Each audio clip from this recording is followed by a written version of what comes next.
You may remember late last year that we reviewed the updated MG ZS EV, and if you don't, well, you can click the link up there or find it in the description below afterwards. But shortly after that review, we called for a need for more great value EVs that you, us and everyone else can afford. Cars that don't scrimp on range, kit or space.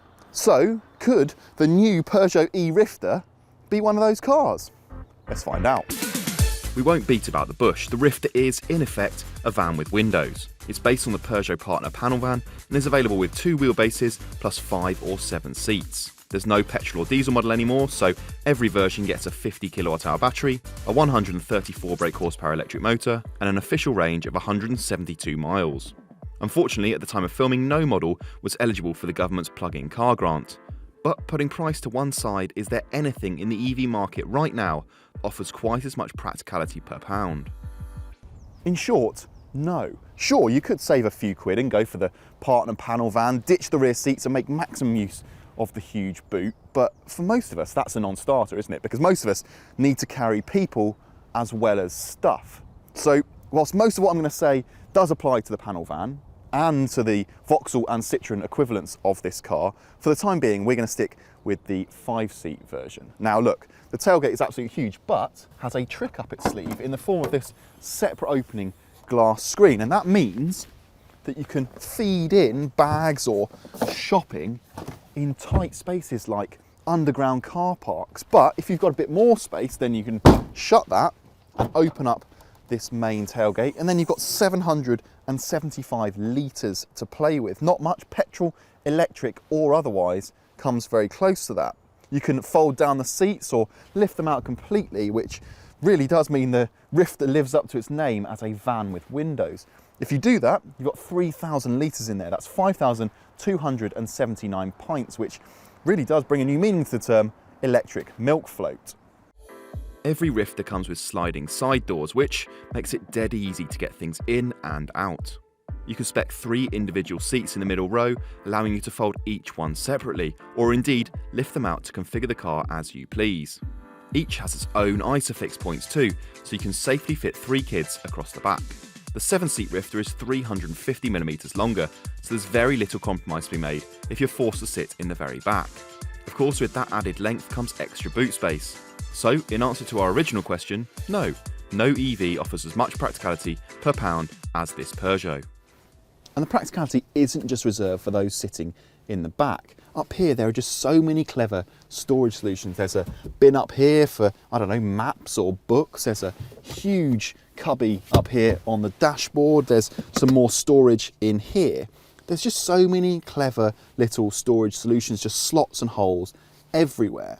It feels like the kind of car that has been designed by people with families for people with families. So while the MG, okay, it might still be a little bit cheaper, I think it'd be foolish to just look at list price alone.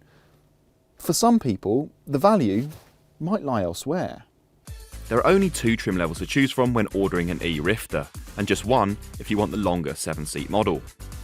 Allure premium cars come with alloy wheels, parking sensors, a digital dash and an 8-inch touchscreen. Both the dials and the central display are lifted from elsewhere in the Peugeot range. The former look great, providing you can get on with the fact that you look over the small steering wheel rather than through it, while the latter could do with just being a little bit more responsive.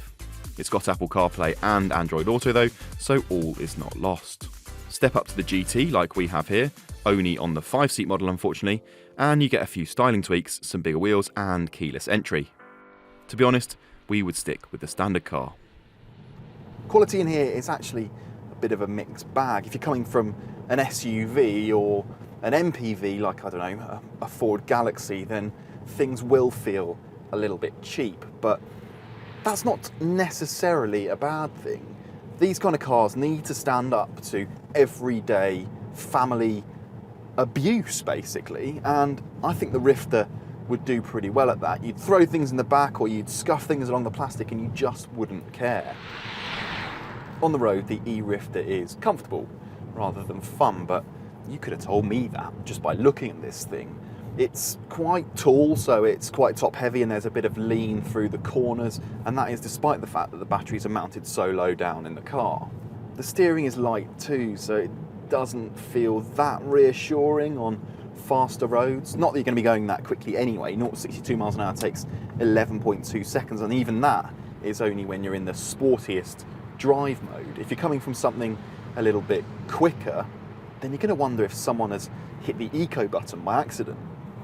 None of these things is a deal breaker though. This is still a car that you can drive with confidence, and that's thanks largely to the fact that the visibility is so good. This car isn't small, but these huge side windows mean that things just don't lurk in your blind spot like they might in a normal car. It's quiet too.